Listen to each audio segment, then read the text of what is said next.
members of the media, and we appreciate your presence here in order to hear and understand our position as to why we are saying this government has failed and this government must go.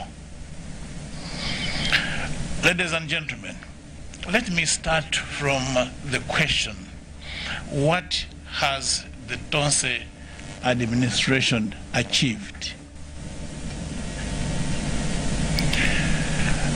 In my view, these people started from a decision that they wanted to loot this country. They wanted to steal from this country. They wanted to ensure that they enrich themselves. Why do I say so? Because that's the only thing they have done. That's the only thing they have achieved. That's the only thing that they are known for since they started. There is not one single week that passes without us hearing something naughty about money in this country. How can an entire government buy fertilizer from a butchery?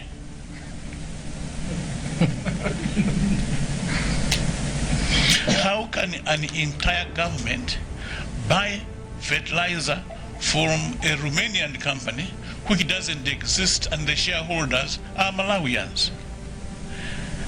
How can anyone in government deal with a very well-known criminal under cash gate and say this person is going to deliver fertilizer for us,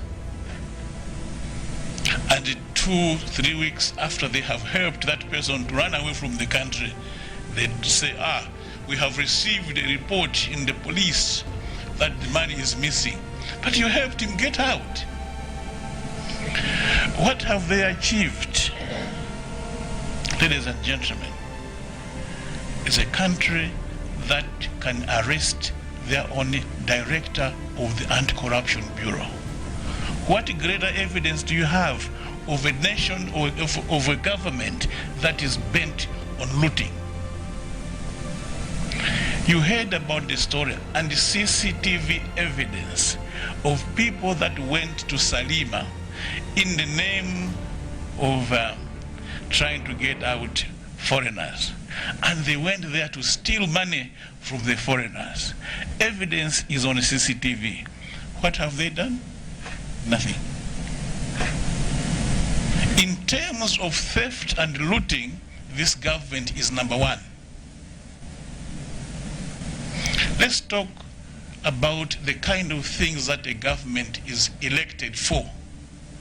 Have they ensured that Malawians have adequate food?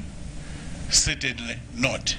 We saw 2 days ago the chairman of the Parliamentary Committee on Agriculture in an empty warehouse, and yet we were told that they are going to start distributing maize. Where is the maize?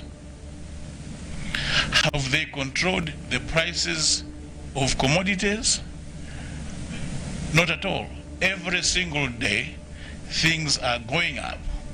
If you were receiving 100,000 kwacha 2 years ago, the amount of items you bought then is going to be half the amount of items you are going to be buying today, if not less. Have they provided medicine in the hospitals? The answer is no. Are they managing school fees? The answer is no. Have they repaired the roads? The answer is no. Why are they there? Why are we putting up with this team called Tonse Alliance when they are absolutely doing nothing? And remember, a few weeks before the elections of 2020, if I don't change things, I'll resign. Do us a favor, resign. Do us a favor, resign. And let me say this to Malawians, sorry, without being disrespectful to the head of state. Ladies and gentlemen, oratory is not the same thing as delivery. You can be eloquent and deliver nothing. I remember our first DPP president, Professor Bingwa Mutariga, saying, "Let the works of my hands speak for me." Because it's not how you tantalize and dazzle Malawians with language and speech and oratory is what you are able to do for them. And Bingu was able to do for Malawians that which he could not eloquently articulate. But Malawians were happy. So moving forward, we should be very, very, very careful with politicians that dazzle us with speeches and things that sound nice, but eventually they achieve nothing. This government was not prepared to run the affairs of this state. They do not intend to do anything about the welfare of Malawians. They have no capacity to run this country. They don't know what it means to run a government. Because if they did, if they knew what to do, the inflation would not have been where it is. We would have had fuel in the hospitals. We would have had medicine. The prices of commodities would not have been going up this rate. Malawians would have had adequate food and our roads would be repaired. But they don't know. And if they don't know, they have no reason to continue running the affairs of our country. Now, what is happening, as Honorable Namarumba said, is that they know they will lose the 2025 election. Ask any Malawian today, would you vote for the Malawi Congress Party? The answer is no. And this answer, response of no, comes from even their stronghold.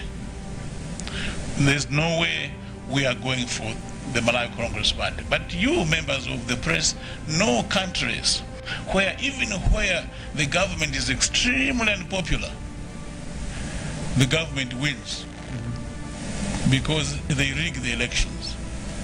And you know that they have imported foreign individuals to start now and register citizens.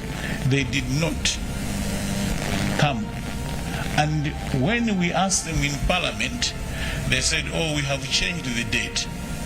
But people in these districts had been coming to the registration centers and finding nobody, and therefore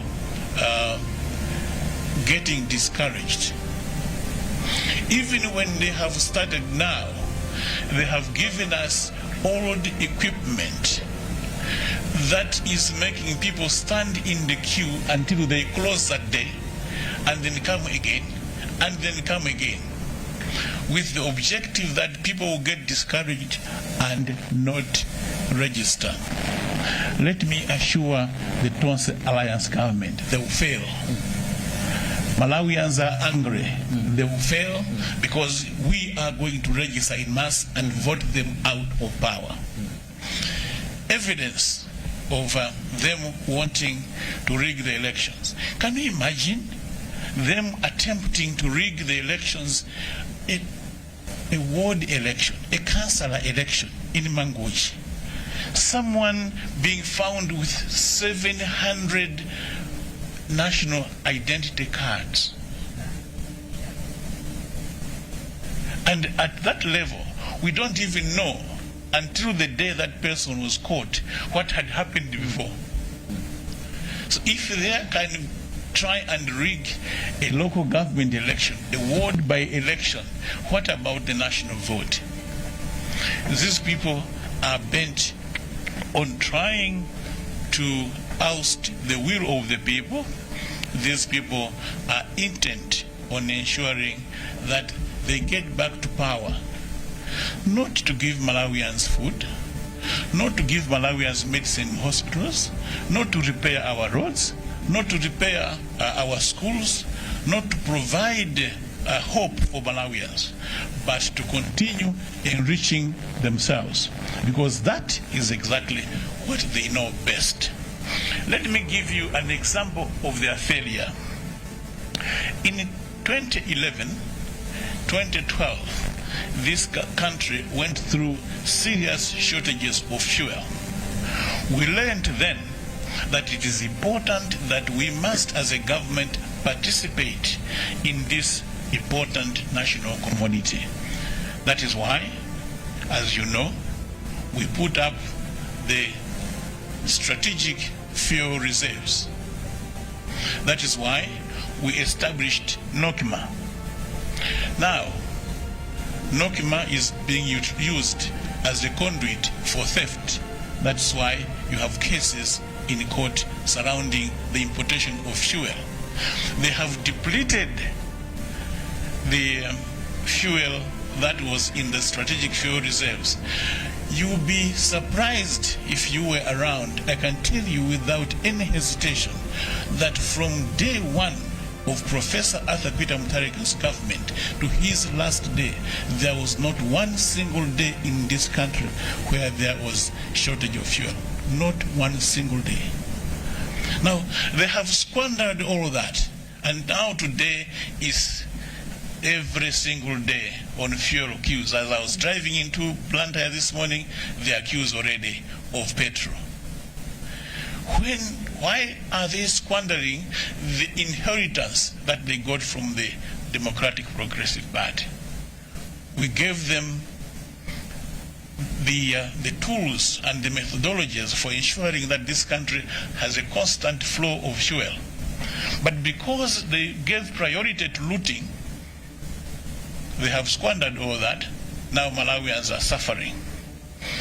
In 2016-2017, this country implemented what is known as MAREP Phase 8. 3 years later, we were expecting that we would have MAREP Phase 9. To this day, MAREP Phase 9 has not been implemented. Why? Check. Every time we advertise, there's theft, and the process is set aside, and the process is started again.